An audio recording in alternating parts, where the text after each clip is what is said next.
Good morning, good morning. Happy Sunday.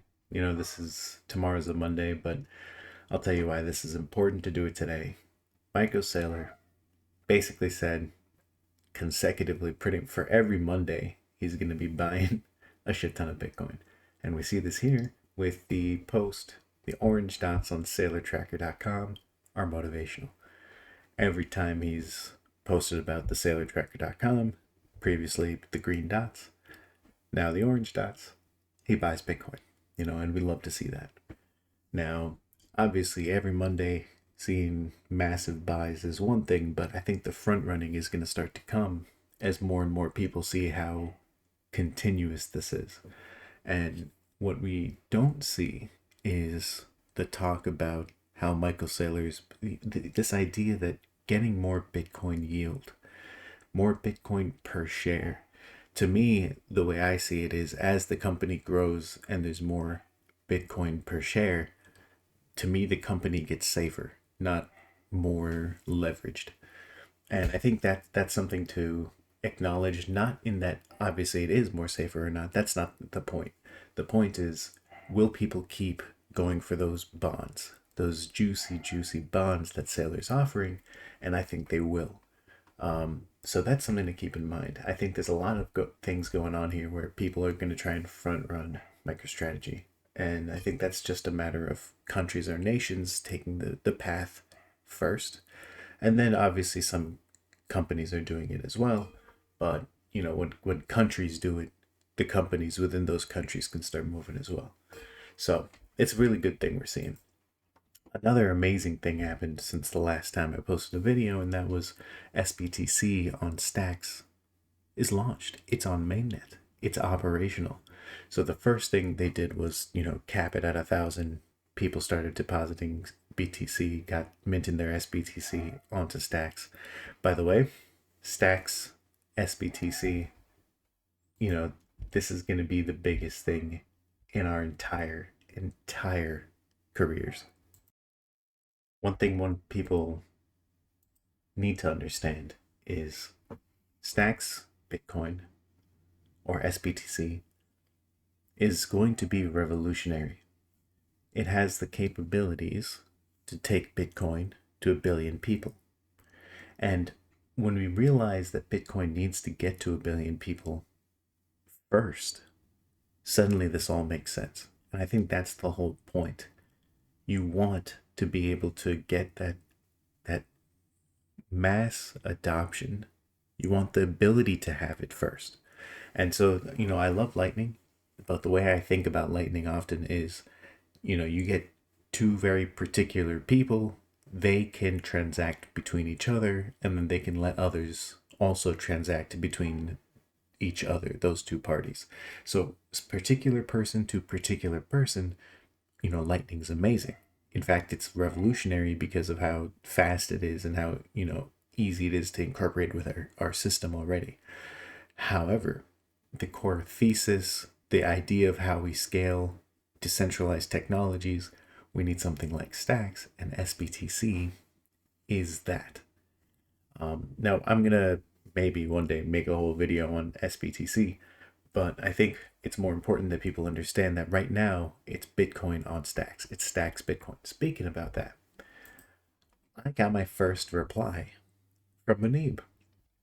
Never happened before, I don't think. And, I'm really happy with this. But P confirmed that sBTC stands for Stacks Bitcoin.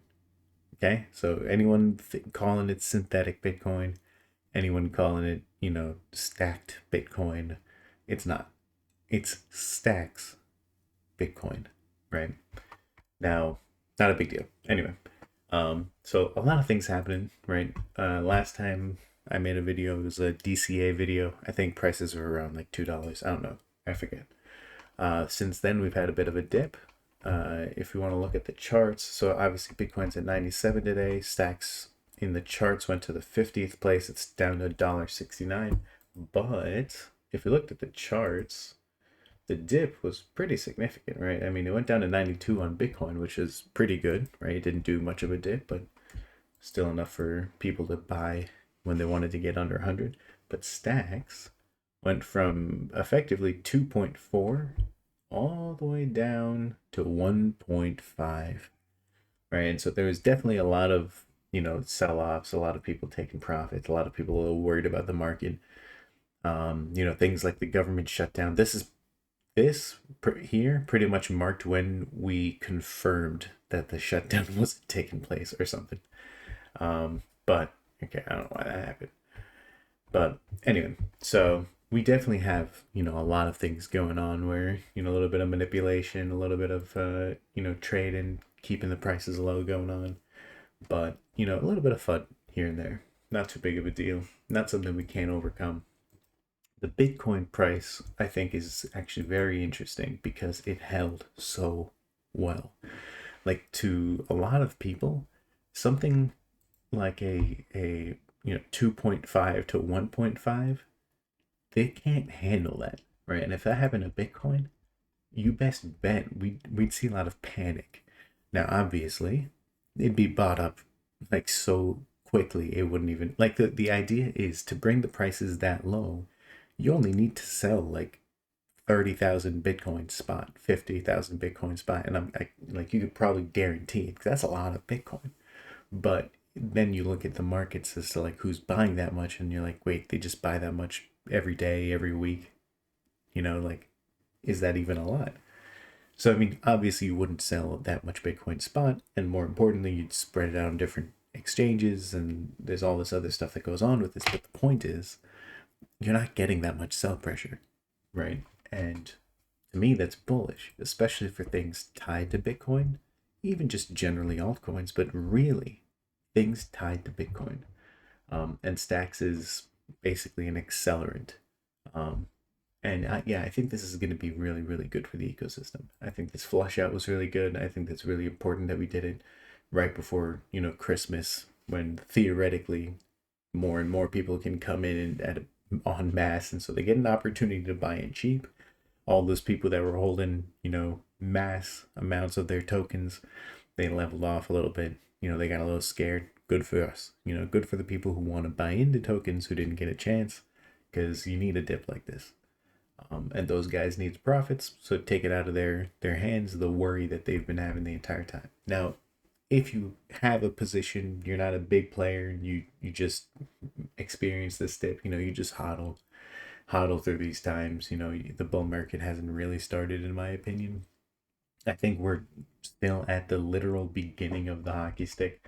Like, the way I look at it, like, if you look at stacks, I think a good way to look at it from my perspective is like all of this basically is just like this beginning period here, like just early capings. Oh my god, what is this? Yeah, I mean, it's so early for us. We are not in any capacity the forefront of people's minds right now. Right now, SBTC just launched. It has 1,000 stacked Bitcoin. Look at this here. They got over 35 or nearly 40% of the SBTC is on Zest now. These guys know Zest is offering like an additional yield on top of the rewards yield that Stacks is given to people who bring SBTC on. So Stacks is given 5%. I think that 5% comes from the Stacks miners that, or the signers. I don't know. Anyway, but the point is they're offering some temporary yield into your SBTC, and Zest is offering a yield on top of that. It's amazing. So all these people are bringing in total like 12.5%, some juicy yield. Now, one of the things we don't see often is this growth, but followed with an analysis on how far we've grown.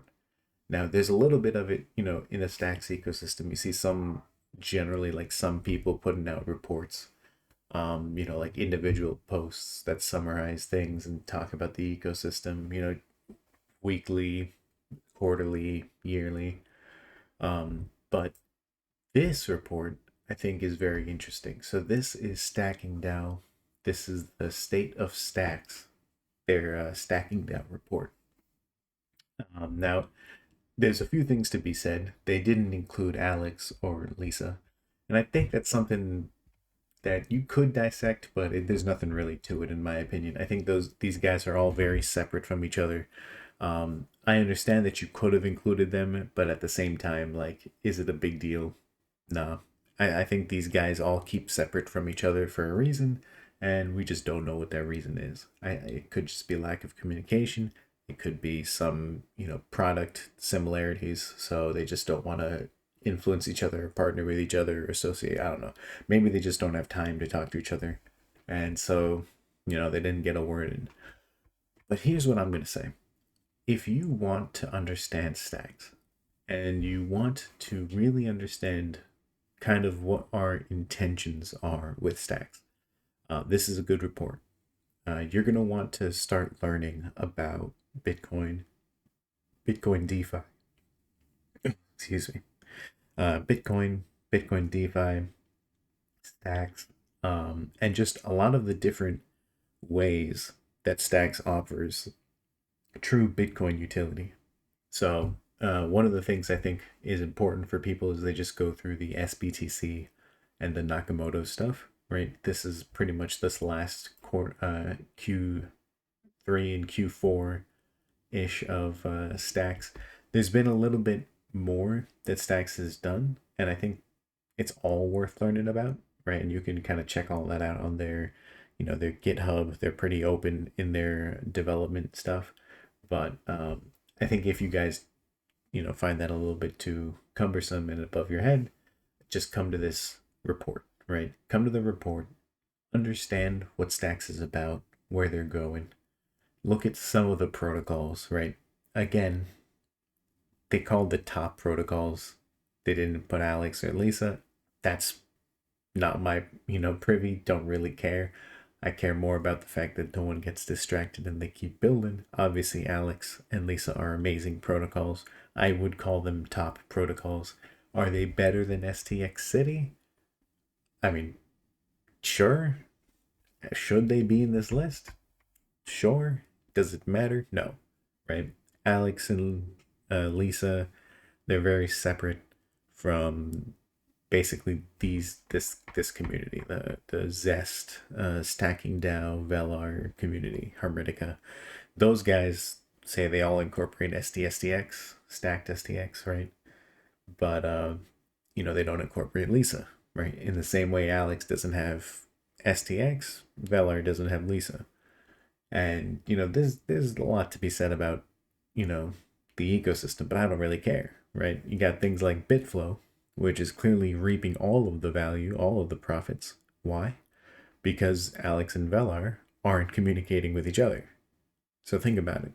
Bitflow's already there, bridging the gap, because they know that these guys aren't talking to each other.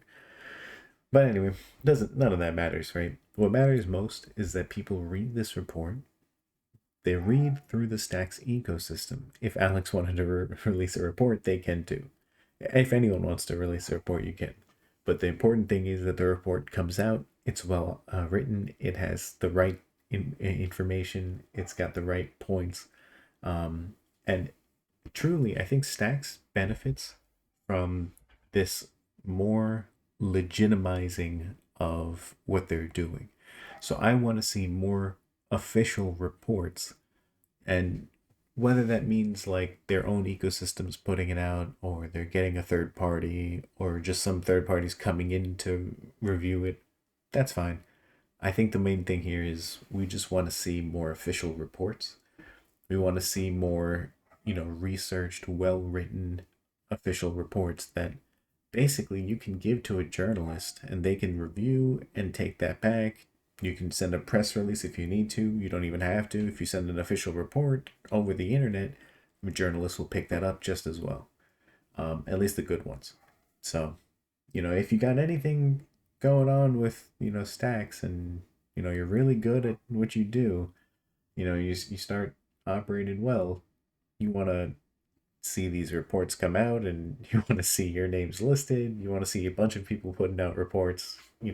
putting out their perspectives, but mainly it should be talking about the same stuff. But, obviously you want to see a lot more official stuff. In Ethereum, Solana, all the time, these guys are talking their stuff up. I think it's time Stacks does it too.